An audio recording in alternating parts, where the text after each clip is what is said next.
नमस्कार साथियों, मेरी YouTube चैनल में तुम्हारा स्वागत है। आज हम बात करेंगे ईश्वर का न्याय। एक बार दो आदमी एक मंदिर के पास बैठे गपशप कर रहे थे। वहां अंधेरा छा रहा था और बादल मंडरा रहे थे। थोड़ी देर में वहां एक आदमी आया और वो भी उन दोनों के साथ बैठकर गपशप करने लगा। कुछ देर बाद वो आदमी बोला, उसे बहुत भूख लग रही है। उन दोनों को भी भूख लगने लगी थी। पहला आदमी बोला, मेरे पास 3 रोटी है। दूसरा बोला, मेरे पास 5 रोटी है, हम तीनों मिल बांटकर खा लेते हैं। उसके बाद सवाल आया कि 8 रोटी 3 + 5 रोटी 3 आदमियों में कैसे बांट पाएंगे। पहले आदमी ने राय दी कि ऐसा करते कि हर रोटी के 3 टुकड़े करते हैं, अर्थात 8 रोटी के 24 टुकड़े। 8 × 3 = 24 हो जाएंगे और हम तीनों में 8-8 टुकड़े बराबर बराबर बंट जाएंगे। तीनों को उसकी राय अच्छी लगी और 8 रोटी के 24 टुकड़े करके प्रत्येक ने 8-8 रोटी के टुकड़े खाकर भूख शांत की और फिर बारिश के कारण मंदिर के प्रांगण में ही सो गए। सुबह उठने पर तीसरे आदमी ने उनके उपकार के लिए दोनों को धन्यवाद दिया और प्रेम से 8 रोटी के टुकड़ों के बदले दोनों को उपहार स्वरूप 8 सोने की गिन्नी देकर अपने घर की ओर चला गया। उसके जाने के बाद पहला आदमी ने दूसरे आदमी से कहा, हम दोनों 4-4 गिन्नी बांट लेते हैं। दूसरा बोला, नहीं, मेरी 5 रोटी थी और तुम्हारी सिर्फ 3 रोटी थी, अतः मैं 5 गिन्नी लूंगा, तुम्हें 3 गिन्नी मिलेगी।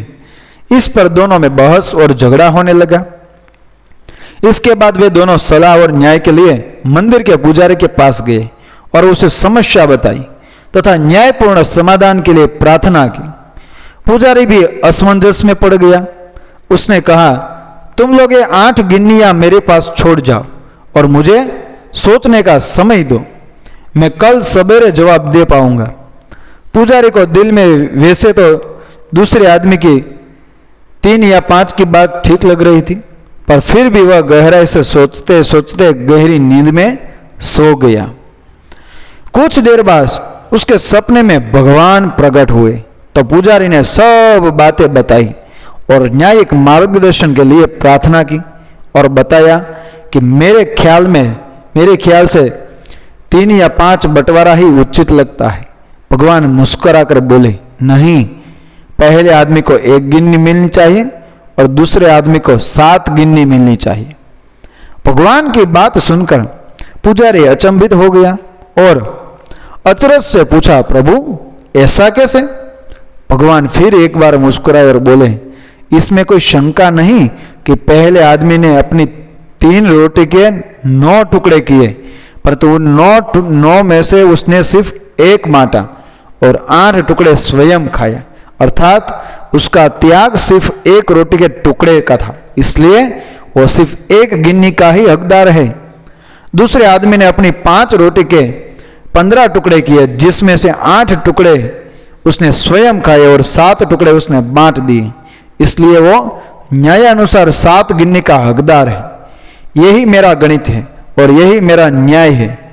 ईश्वर के न्याय का सटीक विश्लेषण सुनकर पुजारी उनके चरणों में नतमस्तक हो गया।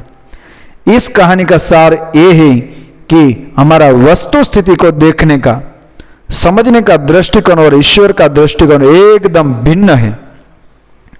हम ईश्वरीय न्याय लीला को जानने समझने में सर्वथा अज्ञानी हैं। हम अपने त्याग का गुणगान करते हैं, परंतु ईश्वर हमारे त्याग की तुलना हमारे सामर्थ्य एवं भोग के तौर कर यथोचित निर्णय करते हैं। किसी के पास 3000 रुपये है और उसमें से भी वो 300 रुपये सेवा भाव से दान कर देता है, और किसी के पास 10 करोड़ रुपये पैसे हैं और उसमें से वो 1 लाख रुपये सेवा भाव से दान कर देता है, तो भी ईश्वर की नज़र में 1 लाख वाले दानदाता की जगह 300 रुपये दान करने वाला ज्यादा कीमती और श्रेष्ठ है, क्योंकि उसने अपने कमतर भोग साधन में भी त्याग और परोपकार की भावना का सम्मान किया। 1 लाख रुपये वाला दानदाता भी जरूर अच्छा ही कहा जाएगा, क्योंकि उसमें भी सेवा भाव त्याग की भावना विद्यमान है, परंतु श्रेष्ठत्व की तुलना में कमजोर का त्याग ईश्वर की नजर में और भी सर्वश्रेष्ठ कहलाता है। यह महत्वपूर्ण नहीं है कि हम कितने धन संपन्न हैं, महत्वपूर्ण यही है कि हमारे सेवाभाव कार्य में त्याग कितना है। मिलते हैं ऐसे ही कहानी के साथ। जय श्री कृष्ण, राधे राधे।